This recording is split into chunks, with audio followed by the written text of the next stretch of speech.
Queridos, eu quero compartilhar com vocês uma mensagem que eu creio ser extremamente importante. E o tema dessa mensagem é seeker. Seeker em inglês é buscador, aquele que procura. A ideia é a pessoa que está em busca de um sentido, de um propósito, de uma espiritualidade, de uma vida espiritual. É aquele que busca paz, aquele que busca sentido para a vida. Então, há um texto em Jeremias 29:13, eu quero ler com você, eu quero pedir que você leia em voz alta comigo, diz assim: vocês me buscarão e me acharão quando me buscarem de todo o coração. De novo, vocês me buscarão e me acharão quando me buscarem de todo o coração. Quando a gente busca a Deus, isso significa o quê? Quando a gente busca ao Senhor, o que é que isso significa? Dentre os vários estudos científicos, existe algo interessante que diz que o cérebro não apenas armazena palavras, mas as conecta a redes de significados. É algo assim, é como se quando a pessoa diz certa palavra, aquela palavra, imediatamente o cérebro associa uma experiência, uma ação. Então, se eu leio a palavra correr, logo a minha região motora começa a ser acionada. E quando a gente fala de Deus?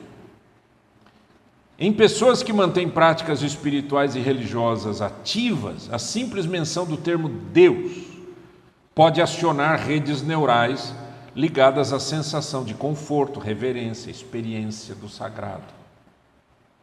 Agora eu quero que você pense o que isso pode significar numa cultura múltipla, ou de uma multicultura que nós temos, de múltiplas interpretações que nós temos. Se uma pessoa diz a palavra Deus, ela quer dizer o quê? O que ela está enxergando? Como que ela associa esse conceito Deus com o quê? Quais são as referências que essa pessoa tem internamente? Alguém que nasceu num ambiente religioso pode ter associações profundas e complexas para Deus, histórias, ritos, emoções, ao passo que uma pessoa que não tem essa vivência vai ter uma visão mais abstrata ou até negativa. Eu quero chamar a sua atenção para o seguinte: hoje a gente vai estudar um texto da Bíblia e o meu objetivo é que os conceitos que estão por detrás das palavras tenham mais significado para nós. Quando você pega uma pessoa, por exemplo, um extremista religioso, quando ele fala Deus, ele aciona imediatamente o seu cérebro a questões de violência, questões de purificação da nação ou coisa parecida. Então jogar uma bomba justifica. Quando você fala com uma pessoa que tem experiências ou tem apenas conceitos religiosos diversos e você fala a palavra Deus, talvez não tenha o mesmo significado que tenha para a Bíblia. E é sobre isso que eu quero falar hoje, em nome de Jesus. Vamos ler Isaías 55, de 6 a 11. Eu estou lendo nessa nova Almeida atualizada. Diz assim: busquem o Senhor enquanto Ele pode ser encontrado. Invoquem-no enquanto Ele está perto. Que o ímpio abandone o seu caminho e o homem mau os seus pensamentos. Converta-se ao Senhor, que se compadecerá dele, e volte-se para o nosso Deus, porque é rico em perdoar. Porque os meus pensamentos não são os pensamentos de vocês, e os caminhos de vocês não são os meus caminhos, diz o Senhor. Porque assim como os céus são mais altos do que a terra, assim os meus caminhos são mais altos do que os seus caminhos, e os meus pensamentos são mais altos do que os pensamentos de vocês. Porque assim como a chuva e a neve descem dos céus, e para lá não voltam sem que primeiro reguem a terra, e a fecundem, e a façam brotar, para dar semente ao semeador e pão ao que come, assim será a palavra que sair da minha boca. Não voltará para mim vazia, mas fará o que me apraz e prosperará naquilo para que a designei. Vamos orar? Por favor, meu Deus, em nome do Senhor Jesus, abra o nosso entendimento, afasta de nós o sono, as dores, afasta de nós as preocupações, afasta de nós as distrações. Dá-nos, ó Deus, uma mente absolutamente conectada com a Tua verdade e que aquilo que vamos conversar aqui, Senhor, seja bênção para cada um de nós, em nome de Jesus. Amém e amém. Quando o texto diz para a gente buscar a Deus, essa palavra Deus que aparece aqui nesse texto é um tetragrama, são 4 letras. Essas 4 letras hebraicas, a gente, por total ignorância da verdade, a gente fala Jeová, Yehová, Yahvé, Javé, porque as letras, elas são consoantes, elas não têm vogais. Esses sinaizinhos que vocês estão vendo, são sinaizinhos, eu acho que dá para mostrar aqui, não sei, né? Não dá para. Esses sinaizinhos aqui são chamados sinais massoréticos, que tenta dar vogal para a gente poder fazer a leitura. Mas os sinais massoréticos não estão no texto bíblico. A pergunta é a seguinte: esse tetragrama significa o quê? Quando o texto diz o que disse aqui no comecinho, busquem o Senhor, essa palavra Senhor é exatamente essa palavra aqui. Mas o que isso significa para nós? Lembrando que cada pessoa tem experiências diferentes, tem conceitos diferentes, tem histórias diferentes, aprendeu de modo diferente. A primeira vez que essa palavra aparece na Bíblia, não é no texto lá que a gente muitas vezes identifica lá de Moisés, quando Moisés diz assim para o Senhor: Senhor, qual é teu nome para eu dizer para o faraó, né? Aí diz lá, em português, diz eu sou o que sou. A primeira vez que essa palavra aparece na Bíblia, em Gênesis 2,4, diz: esta é a gênese dos céus e da terra quando foram criados, quando o Senhor Deus os criou.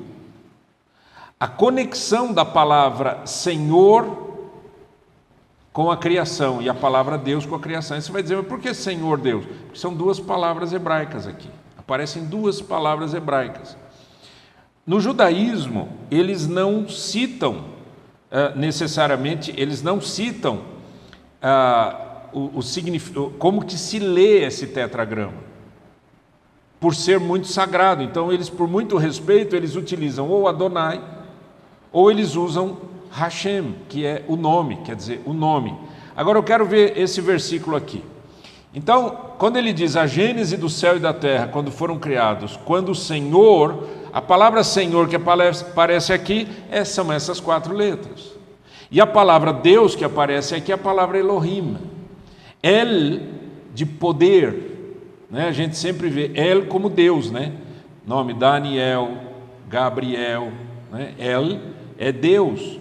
Mas no hebraico, principalmente no hebraico antigo, o significado de El é poder, é força, é grandiosidade. Então você vê 2 coisas importantes aqui, e uma delas eu quero chamar a sua atenção. Quando nesse tetragrama aparece então a palavra Senhor, e quando os judeus utilizam Hashem para significar Deus, no sentido de ele é o nome não é apenas uma identidade, mas um caráter. Veja, por exemplo, quando o Senhor disse a Moisés: fale com Arão e com seus filhos, dizendo que abençoem os filhos de Israel do seguinte modo: o Senhor os abençoe e os guarde, o Senhor faça resplandecer o seu rosto sobre vocês e tenha misericórdia de vocês, o Senhor sobre vocês levante o seu rosto e lhes dê a paz, assim os sacerdotes porão o meu nome sobre os filhos de Israel e os abençoarei. O que quer dizer colocar o nome sobre? Nome, de novo, ele não apenas carrega identidade, ele carrega caráter. É o caráter de Deus. Veja que o Senhor, ele diz assim: quando vocês falarem de mim, quando vocês forem fazer essa bênção, que é a chamada bênção sacerdotal, o Senhor os abençoe. É o Deus que abençoa. É o Deus que concede com seu amor, com seu poder, com a sua graça, aquilo que nós precisamos. O Senhor que nos protege, o Senhor nos guarda. O Senhor que resplandece o seu rosto com misericórdia, que olha para nós com misericórdia. O Senhor que nos dá paz. É esse o caráter de Deus que precisa ser colocado sobre o povo. Estão entendendo isso? Nós não estamos aqui dizendo qual é a vocalização, o som desse tetragrama. Não é importante isso. Até porque a gente não sabe. O importante é o que ele significa. E o significado dessas 4 letras tem a ver com a raiz dessa palavra, tem a ver com aquele que existe, aquele que causa existência. Você lembra lá em Gênesis 2,4 que a gente leu? Diz, essa é a gênese do céu e da terra, quando o Senhor criou, o Criador. Esse é o caráter de Deus, o Deus Criador. É o Deus que tem poder, é o Deus que guarda, é o Deus que protege, é o Deus que abençoa. Nós acabamos de cantar uma música aqui que diz: Senhor, teu nome é exaltado. O que você pensa quando você fala nisso? Você pensa na palavra Jesus, J-E-S-U-S. Jesus, teu nome é exaltado. Jesus, teu nome é exaltado. Mas é isso que nós estamos exaltando? J-E-S-U-S? Não, nós estamos exaltando quem é Jesus. O caráter do Senhor. Aquilo que Jesus viveu na terra e aquilo que Ele ensinou para a gente. Ser cristão, queridos, não é carregar esse nome na boca ou no coração. Ser cristão é viver esse nome com o caráter que esse nome significa. Muda tudo, né? Muda tudo. Por que a gente diz assim, um cristão deve viver assim, um cristão deve viver assado? Porque a gente está buscando uma referência na pessoa de Deus, no nome, no caráter de Deus. O Deus Todo-Poderoso, Criador dos céus e da terra, o Deus que abençoa, o Deus que guarda. Então, quando Isaías diz, busquem o Senhor, ele está dizendo, busquem conhecê-lo, busquem quem Ele é, saibam quem Ele é, porque, gente, o nome Deus em português pode significar muita coisa. Sim ou não? Por exemplo, eu me lembro de pessoas que estavam... Isso no mundo teológico, entre os pastores, o pessoal estava discutindo Alá, que Alá é Deus em árabe, né? Alá é Deus, mas é o mesmo Deus da Bíblia? Claro que não. Claro que não. O que está no Corão não tem nada a ver com o que está na Bíblia, ainda que ele cite alguns personagens da Bíblia, alguns acontecimentos, não tem nada a ver. O significado, o caráter daquele Deus que está no Corão não tem nada a ver com o Deus da Bíblia. Na Bíblia, Deus é amor. Alá não é. É guerreiro. É aquele que vai destruir os infiéis, é aquele, certo? Então, quando você fala, se você usa a palavra, de novo, o vocábulo, o que ele significa. Se você usa a palavra Deus, por exemplo, como eu sempre cito, né? Eu acho que não tem mais, mas no nosso dinheiro teve uma época que estava escrito assim, Deus seja louvado. Não estava escrito isso na nota? Deus seja louvado. Hã? Que Deus é esse? Né? Em inglês, in God we trust. Nós confiamos em Deus. Que Deus é esse que nós confiamos? Você tem que voltar à personalidade desse Deus e da onde que você está tirando a sua fé. Estão entendendo? Eu não sei se eu estou conseguindo explicar o que eu quero dizer. O que eu quero dizer é que eu não posso simplesmente basear a minha fé em terminologias que estão por aí. Eu tenho que basear minha fé na revelação do Deus que se revelou, o Deus que se mostrou, o Deus que se apresentou. Eu sou o Senhor teu Deus. Deus que te tirei da terra do Egito. Eu sou o Deus de Abraão, eu sou o Deus de Isaque, eu sou o Deus de Jacó. Quando Jesus vem ao mundo, ele diz: eu sou a porta das ovelhas, eu sou o bom pastor. E assim por diante, ele se revelou. A revelação desse Deus é que traz para nós a consciência da fé. Então, quando eu digo para você que Deus te abençoe, que Deus é esse? Da onde nasce esse Deus? Estão compreendendo? Senão você fica perdido com o que acontece muito hoje, o que a gente tem visto muito acontecer. Pessoas que frequentam a igreja há muitos anos, falando mal de ninguém, eu estou apenas fazendo uma constatação. Pessoas que frequentam a igreja há muitos anos e que têm uma visão errada de quem é Deus. Então é aquela pessoa que faz alguma coisa errada e diz assim: Deus abençoa isso. Como é que é possível um negócio desse? Como que Deus vai abençoar uma coisa errada? Se Ele diz que está errado, que é fora do caráter dele. Certo? Eu não vou entrar em detalhes aqui de coisas que a gente já ouviu e coisas que a gente já conversou, mas eu quero que você entenda isso.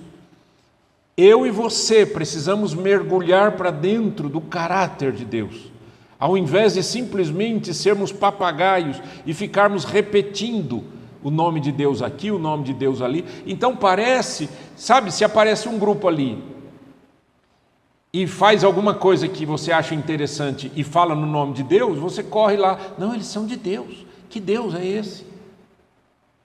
Que Deus que eles pregam? Que Deus que eles se entregaram? Não tem sentido. Por isso que a revelação de Deus precisa estar em Cristo. E quando ela está em Cristo, você começa a compreender que o Cristo que se apresentou é a revelação do caráter do Pai. Porque ele diz: eu e o Pai somos um. Então, se eu quero conhecer a Deus, eu tenho que conhecer Jesus. Mas se eu não conhecer Jesus, eu não conheço a Deus.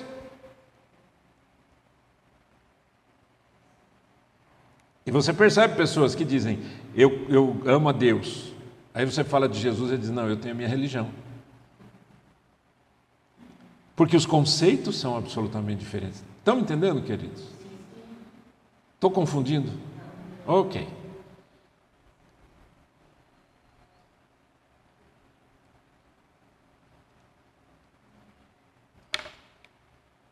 É incrível quando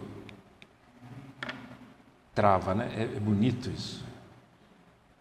Chega a dar aquela emoção. Uma coisa que a gente precisa compreender a respeito de Deus é que Ele é transcendente. O que quer dizer transcendência? Ele está acima de tudo. Ele é o Senhor de tudo. Ele é o Criador de tudo. É um Deus, olha só que eu vou falar, a palavra que eu vou usar aqui: intocável. Isso é transcendência. Ele está acima de todas as coisas. Ele apresenta aqui para nós, olha que interessante, nesses versos que a gente leu. Lê comigo em voz alta: porque os meus pensamentos não são os pensamentos de vocês, e os caminhos de vocês não são os meus caminhos, diz o Senhor. Porque assim como os céus são mais altos do que a terra, assim os meus caminhos são mais altos do que os seus caminhos, e os meus pensamentos são mais altos do que os pensamentos de vocês. Essa é a imanência de Deus. Essa transcendência de Deus. Deus é transcendente, Deus é todo-poderoso, Deus está acima de tudo. Ele é a parte de nós na sua transcendência. Faz sentido com aquilo que você acredita? Deus todo-poderoso. Aí você diz: mas como então conhecer esse Deus que é transcendente? Mas Ele é imanente. A imanência de Deus é a revelação, é Deus se apresentando, é Deus andando conosco, é Deus vindo até o ser humano, é Deus que sabe: eu habito no alto e sublime trono, mas também habito com o contrito de coração, transcendente e imanente. Se a gente não entender isso, a gente não compreende por que como que Jesus veio ao mundo. O que significa a vinda de Jesus? Leia comigo em voz alta. E o Verbo se fez carne e habitou entre nós, cheio de graça e de verdade. E vimos a sua glória, glória como do unigênito do Pai. Jesus vem e traz a transcendência do Pai na sua imanência, na sua presença, no estabelecimento de andar conosco, de nos mostrar. João diz: nós vimos Ele, nós o tocamos, nós ouvimos Ele falar conosco. Essa é a imanência de Deus. Então, quando alguém falar para você assim: eu não sei, eu não oro muito porque eu não quero que Deus fique cansado das minhas orações. Ou eu já ouvi gente falar assim: Deus tem muita coisa para fazer. É porque não conhece quem Deus é, né? O Deus Todo-Poderoso tem muita coisa para fazer, gente? Se Ele é o Criador de todas as coisas, Ele está cansado? Jesus disse: eu trabalho ainda, meu Pai trabalha, e não durmo, não tem, não é? O Senhor não dorme, não é isso que diz o salmista? Né? Eleva os meus olhos para os montes, de onde me virá o socorro? Meu socorro vem do Senhor, que fez os céus e a terra. E aí ele diz: eis que não dormita o guarda de Israel. E não dorme, não cochila o guarda de Israel, porque não é homem humano. Em Cristo o Pai se revela totalmente homem, mas totalmente Deus. Totalmente homem.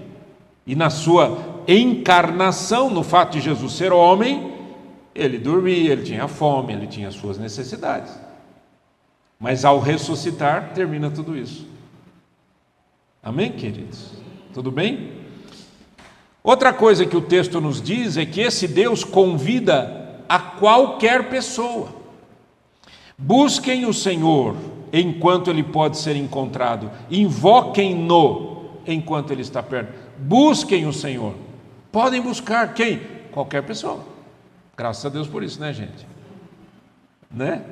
Que não é para um grupo especial. Você deve rejeitar quando alguém oferecer para você algo tipo clube especial. Sabe? Associação fechada, grupo secreto. A Bíblia não diz isso. A Bíblia diz que o nosso Deus é um Deus que se apresenta a qualquer pessoa. A nossa igreja aqui, nós temos incompatibilidade com sociedades secretas. Está no estatuto da nossa igreja. Por que incompatibilidade com sociedade secreta? Porque o Deus da Bíblia não é secreto. As coisas de Deus não são secretas. Você não pode viver numa questão secreta. As pessoas criam essas associações para benefícios próprios. Para benefícios ou de enriquecimento, ou de proteção, etc. Mas é coisa humana, não tem nada a ver com Deus. Aí eles põem Deus na jogada, que é para dizer: olha como é que nós somos incríveis. Mateus 11, 28 a 30 diz: venham a mim, quem? Quem? Todos vocês que estão o quê? Cansados e sobrecarregados, e eu os aliviarei. Tomem sobre vocês o meu jugo e aprendam de mim. Quando ele diz: eu sou manso e humilde de coração, o que Jesus está dizendo? Esse é o meu caráter. Eu não vou falar com Deus, vai que Ele fica bravo comigo. Ele é manso, Ele é humilde de coração, é isso que Jesus está dizendo. E vocês acharão descanso para a sua alma, porque o meu jugo é suave, o meu fardo é? Glória a Deus. A gente tem a possibilidade desta aproximação, entenda isso. Ele abriu a porta. Tem gente que fala assim: eu não sei se eu sou digno. Você não é digno. Eu não sou digno, mas Ele é digno. E Ele abriu a porta e diz: venham. Venham. Esse é o privilégio da fé. A fé abre as portas, né? Louvado seja o nome do Senhor. E Ele nos chama, mas Ele aplica uma coisa interessante, que é a urgência. Ele disse: busquem o Senhor enquanto se pode achar. Invoquem-no enquanto está perto. Pastor, quando é que fecha essa porta? Por exemplo, quando você morrer, fecha a porta. Ah, mas e depois, vocês não oram por mim depois que eu morrer? Não adianta. A sua decisão é aqui na terra. Andar com Deus é uma decisão aqui na terra. Lá é o galardão da bênção, é estarmos com o Senhor para sempre. Mas a decisão é aqui na terra. E há uma urgência nesse chamado. Irmãos, eu não sei quanto a vocês. Não quero aqui ficar botando medo em ninguém, não é o meu objetivo e também não está certo fazer isso. Mas como que você tem visto as coisas que estão acontecendo no nosso mundo? Sejam elas climáticas, sejam elas políticas, sejam elas militares, sejam elas econômicas, como que você está vendo isso? Semana passada, na cidade de São Paulo, parecia que tinha um rio que apareceu não sei de onde. Eu vi um vídeo em que tinha um carro estacionado e a água, quando ela veio como um tsunami. Mas isso eu estou falando dentro da cidade, não estou falando na praia. Dentro da cidade, veio como um tsunami, levantou um carro e jogou no portão. Um negócio assustador, né? Aí você fala, isso acontece. Acontece sempre. Eu tenho 66 anos, 66 verões que eu já vivi na minha vida. O pessoal fala em primavera, mas já que nós estamos no verão. Certo? Como é que você vê situações que estão acontecendo no nosso mundo do ponto de vista econômico? As doideiras, as loucuras, as ordens, as determinações, as mudanças. Chegou um avião dos Estados Unidos com brasileiros ilegais, algemados nas mãos e nos pés. Eu fico pensando, quem é que foge de dentro de um avião? Certo? Mas é um negócio violento, é um negócio assim, nós não aguentamos mais isso. A Europa está islamizada. Inglaterra, claro que quando a gente fala em Inglaterra, a gente está falando de alguns blocos, algumas cidades específicas, mas a Inglaterra, passeatas e passeatas de pessoas que vieram do Oriente Médio, mulheres com a burca, na Inglaterra. Inglaterra já foi nação evangelizadora, mandou missionários para o mundo inteiro falar de Jesus. É um negócio sério. Grandes teólogos eram ingleses. A França está islamizada, empobrecida. A migração e imigração ilegais, elas estão dominando o mundo, não é só os Estados Unidos. Dominando o mundo. As pessoas estão fugindo dos seus lugares e indo em busca de paz, em busca de amor, em busca de economia, mas também em busca de ideologia, ou de expressarem a sua ideologia e de compartilharem a sua ideologia. É isso que está acontecendo no nosso mundo. Eu não sei o que você pensa, o que você sente disso, mas sabe o que eu sinto? Eu penso na Bíblia. Que a minha cabeça tem que voltar para as Escrituras. E o Deus da Bíblia revelou que nos últimos dias isso iria acontecer. Últimos dias não quer dizer dias de 24 horas, mas quer dizer que um prenúncio do retorno de Cristo está acontecendo. Uma chamada do povo de Deus para acordar. Existe uma ideologia nesse mundo, gente, isso não é teoria da conspiração, tá? São ideologias. Ideologias podem acontecer como podem não acontecer. São opiniões ou são ideias ou o que seja, mas são ideologias. Existe uma ideologia entre alta cúpula desse mundão aí, que diz o seguinte, que a inteligência artificial, no seu crescimento muito forte, vai jogar muita gente para a rua. Vai tirar o emprego de muita gente. E aí há um sentimento, um pensamento e uma pregação de um salário, tipo um salário mínimo para todo mundo, no mundo inteiro. É assustador isso. De alguma maneira, algumas coisas já estão acontecendo. Por exemplo, todo mundo que está no Bolsa Família, Bolsa isso, Bolsa aquilo, Bolsa aquilo, Bolsa aquilo, não é considerado desempregado.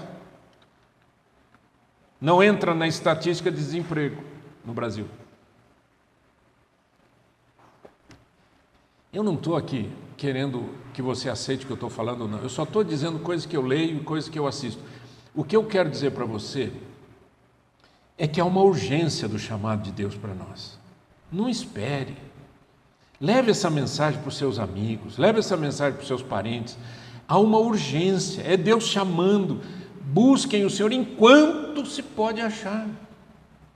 Há uma urgência, queridos. Nós estamos distraídos, gente, como a gente está distraído com coisas, como a gente se distrai facilmente com as coisas, com a matéria, com o nosso bem-estar.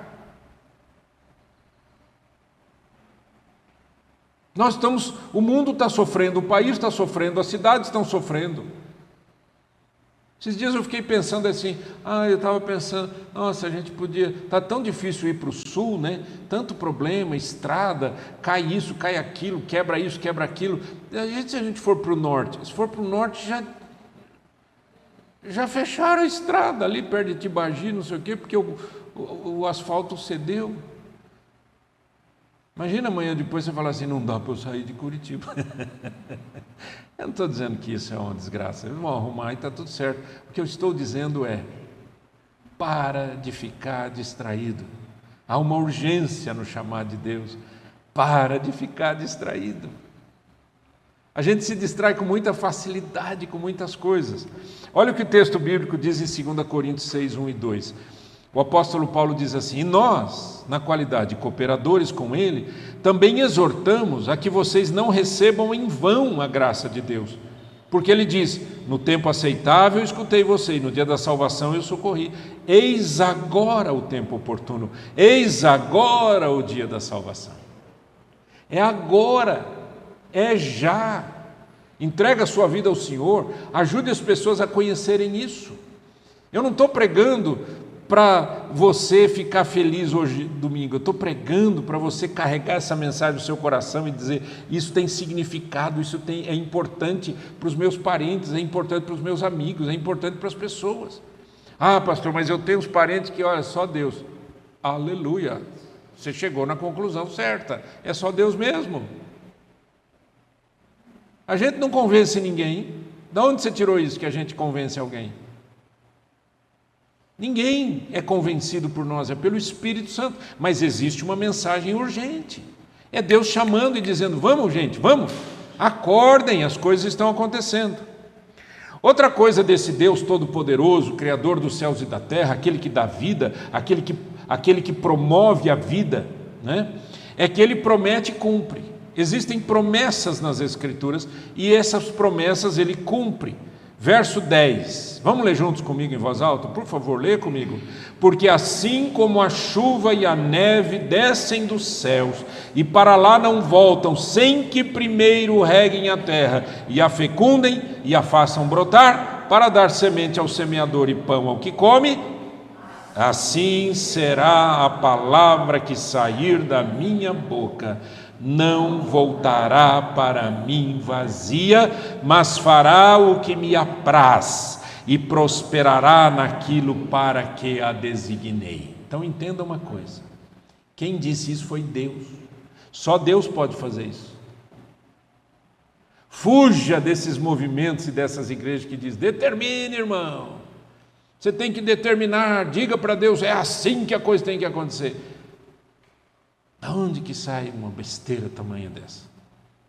Só pode ser de um coração soberbo que acha que é Deus. Só Deus dá vida. Você lembra lá no Deus da Bíblia, as 4 letras, YHWH, lembram? Muito bem, esse Deus, significado mais forte disso é Ele dá vida. Ele é aquele que traz a vida à existência, é aquele que cria todas as coisas. A Bíblia diz, em Gênesis capítulo 1, versículo 1, diz o quê? No princípio, criou Deus os céus e a terra. Criou da onde? Do nada. Não existia. A gente não pode nem falar nada, porque nada parece que é alguma coisa, né? Ele criou. Ele criou. Tem uma historinha, essas historinhas ilustrativas, viu, gente? Não é história real muitas vezes, né? Mas é história ilustrativa que diz que um cientista chegou para Deus e disse: Senhor, a ciência cresceu tanto que hoje nós conseguimos produzir vida. Aí Deus falou: então mostra. Aí ele foi lá, pegou um pouquinho de terra, ele disse: pega a sua terra, não a minha. Certo? O Deus que cria, cria. Aí quando você olha para Jesus, o que Jesus diz? Eu vim para que tenham.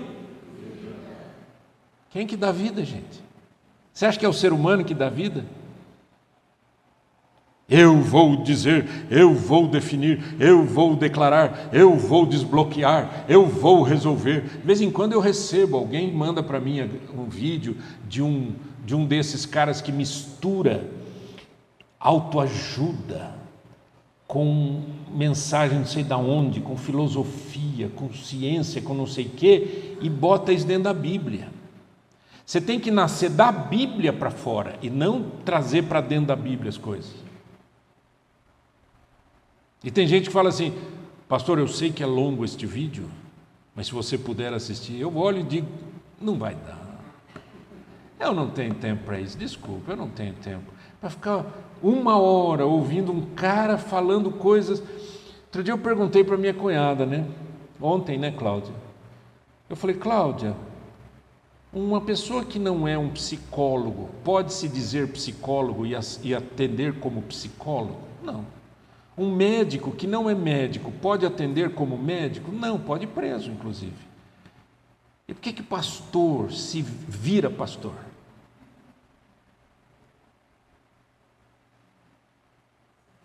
Eu fiz 4 anos de teologia, mas eu não sei quantos cursos. Depois fiz mais 1 ano de revalidação de todo o meu currículo. Venho estudando e estudo a vida inteira. Nós pastores, né, César? Não para de estudar 1 minuto, não para de ler 1 minuto. Aí vem alguém e agora trouxe a verdade. Estava oculta. E gritam. E esses lugares estão lotados. Agora você pensa, essas pessoas estão lotadas porque elas estão dizendo assim: gente, eu estou perdido, eu estou indo para o inferno, eu preciso de Cristo. Não, ela diz assim: eu estou pobre, eu preciso ficar rico. Cristo morreu na cruz para a gente ter dinheiro? Por favor, responda essa pergunta para mim. Cristo fez o que fez, morreu na cruz e ressuscitou para você ter uma conta bancária recheada, um carro XYZ, um isso, um aquilo. Não! Cristo morreu na cruz para termos vida. Olha o Yahvé, Jeová, o Deus Todo-Poderoso, eu dou vida. Por isso que Jesus disse: eu e o Pai somos um. Esse Deus promete, é o Deus transcendente, mas é imanente, é o Deus que nos chama, nos convida, traz uma urgência e Ele pede mudanças. Uma vez que você se encontra com Deus, você nunca mais é a mesma pessoa. Eu estava pensando outro dia, quando eu entreguei minha vida a Cristo, tinha 18 anos. Eu era religioso, mas não era cristão. Eu ia à igreja, mas eu não tinha Jesus. Quando isso aconteceu na minha vida, as mudanças foram interiores, foram mudanças de propósito de vida, de sentimentos, de decisões. Foram decisões importantes que foram acontecendo dentro de mim. Olha o texto, nós estamos lá em Isaías: que o ímpio abandone o seu caminho e o homem mau os seus pensamentos. Converta-se ao Senhor, que se compadecerá dele, e volte-se para o nosso Deus, porque é rico em perdoar. Gente, que coisa mais linda! Eu preciso de perdão, onde é que eu vou? Eu vou naquele que tem a fonte do perdão. Nós vamos recomeçar o movimento Palavra de Homem agora em fevereiro, na primeira segunda-feira de fevereiro. E um dos homens mandou uma mensagem no WhatsApp para mim assim: pastor, se for possível, fale sobre perdão e gratidão. Muito obrigado. Eu fiquei pensando, mas é muito interessante, né? A pessoa assim, tipo, me dando os temas, né? Não que eu não aceite, não é isso. Mas por detrás disso não existe outra intenção a não ser: eu estou precisando disso. Estou precisando de perdão, estou precisando aprender sobre isso. Ou alguma coisa está acontecendo na minha casa, na minha família. Quantas famílias, gente, não se perdoam? Quantos irmãos não vivem em comunhão? Quantas noras, cunhadas, cunhados se odeiam? Quantos genros e noras odeiam o sogro e a sogra? Aí você vem com aquela frase maravilhosa, filosófica, dizendo: pastor, é que o senhor não conhece minha sogra.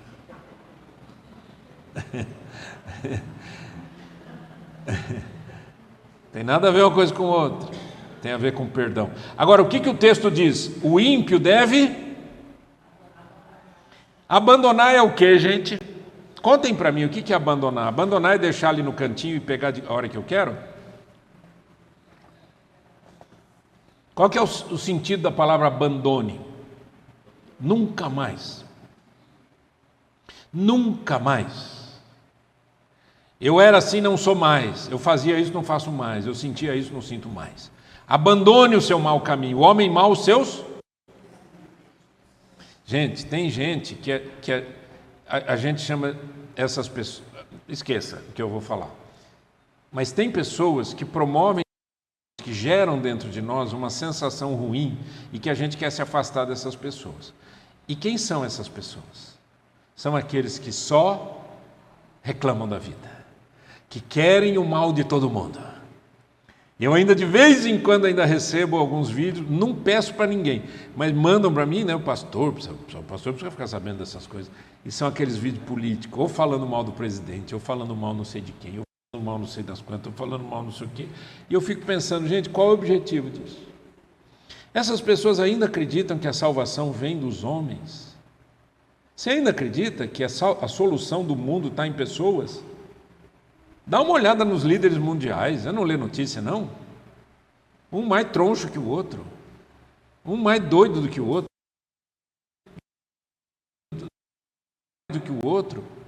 Ainda a gente acredita em mudanças humanas? Gente, a gente precisa de Jesus.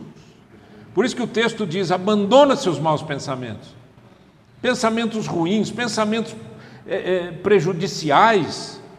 Por quê? Porque os meus pensamentos definem as minhas ações. Se os meus pensamentos são maus, as minhas ações são más. O que o Senhor está dizendo é: eu quero que você viva uma vida diferente. Eu tenho uma vida bonita para te dar, por que você vai continuar nisso? Converta-se ao Senhor.